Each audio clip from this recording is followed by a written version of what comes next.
Mano yung ginagawa mo? Hindi. Kaya ko yan eh. Ma, sa akin mo pagawa yan, ma. Ma, ako gagawa.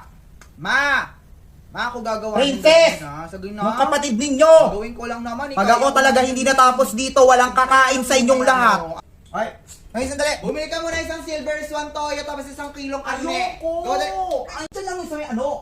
Ayoko! Ano ba naman to? Sige, Ayoko. wag natin sahugan yung adobo ha. Mag-aadobo ko ng sabaw. Yung laurel, alagay mo yung laurel. Yan si mama naman. Ang daming inuutos. Tsaka suka na din.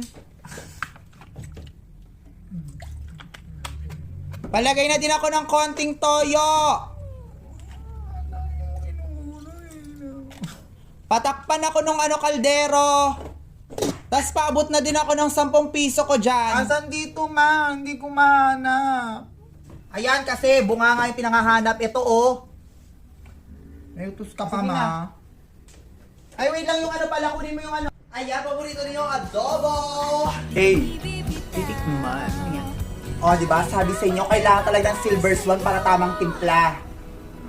Mamaya ka na kumain dyan. Bumili ka muna doon ng soft drinks.